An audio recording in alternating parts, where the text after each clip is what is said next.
Hi viewers, আশা করি সকলেই ভালো আছেন।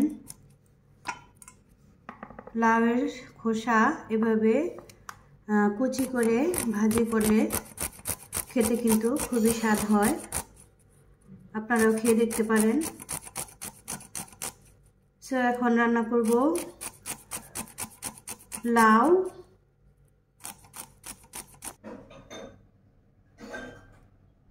এই যে লাউ কেটে রেখেছি।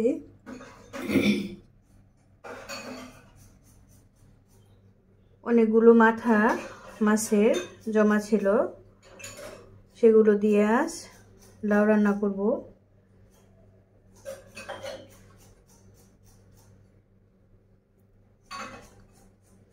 সো ভিউয়ার্স, চলেন শুরু করি।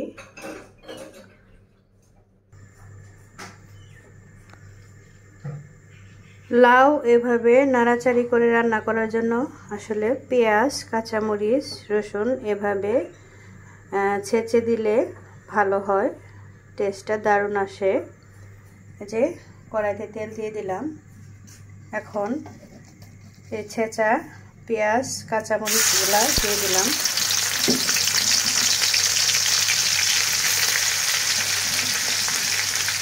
কাঁচামরিচ কিন্তু একটু বেশি পরিমাণে দিতে হবে, কারণ হচ্ছে লাউয়ের মধ্যে আসলে শুকনা মরিচ গুঁড়া দেওয়ার এতটা প্রয়োজন নেই, না দিলেও চলে। শুধু কাঁচামরিচ দিয়ে রান্না করলেই ভালো হয়, এই জন্য কাঁচামরিচটা আমি বেশি দিই।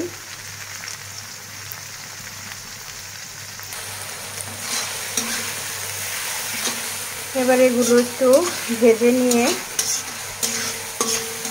হালকা পানি দিয়ে দিব কষানোর জন্য।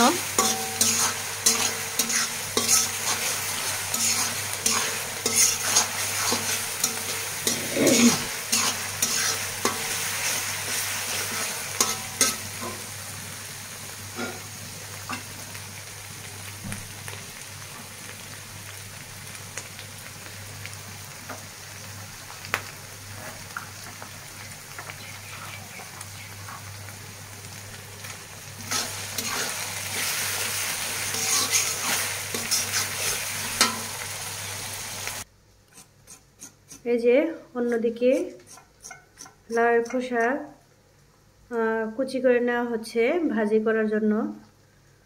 এটি আবার আমার ছোট ছেলের খুব পছন্দের। এই যে এভাবে সুন্দর করে একদম মিহি করে কুচি করে নিতে হয়।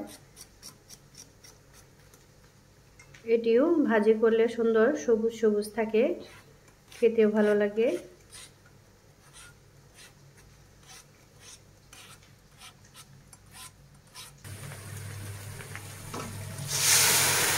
হালকা একটু পানি দিয়ে নিলাম।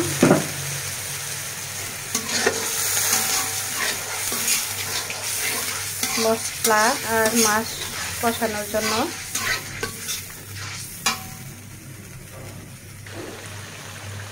এই যে এবার মাছগুলো দিয়ে দিচ্ছি।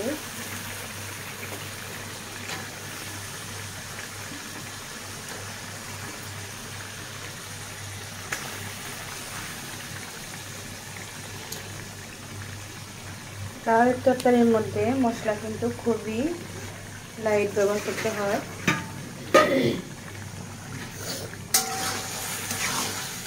তা না হলে কিন্তু খেতে ভালো লাগে না। হালকা হলুদ দিতে হয়।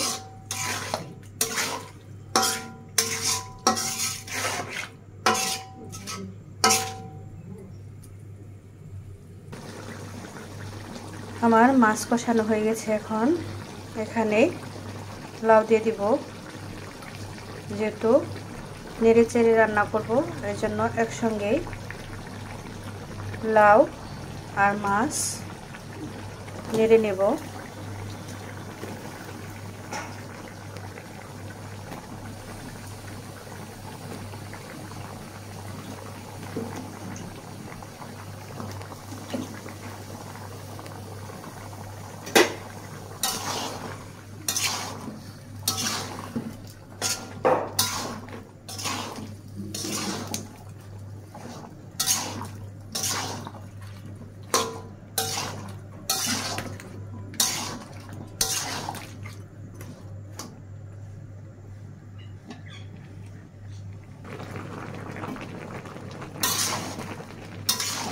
এই লাউয়ের তরকারিটা আসলে পুরোটা সময় নেড়ে চেড়ে দিতে হয়, একটু পর পরই ঢাকনা খুলে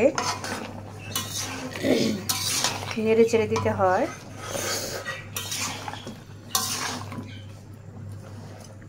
যে এরকম সবুজ সবুজই থাকবে। প্রথমে আমি বলেছি যে লাউয়ের তরকারির কালারটা খুবই লাইট হবে, সবুজ থাকবে।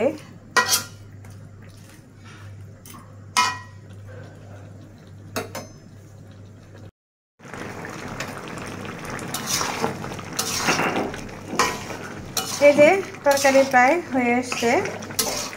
এখন বারবার আরও একটু নেড়ে চেড়ে নিয়ে তারপর নামিয়ে নিতে হবে।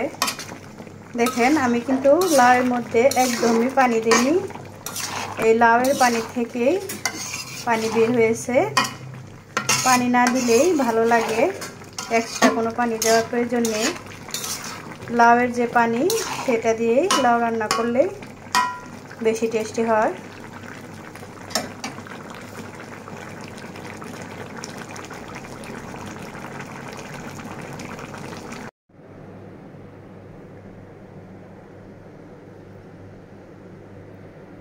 হয়ে গেল মাছের মাথা দিয়ে লাউ নাড়াচাড়ি। এই যে একদম সুন্দর মতো হয়ে গেছে।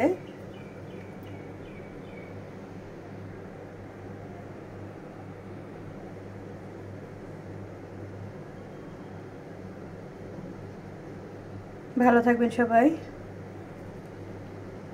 Thanks for watching. আল্লাহ হাফেজ।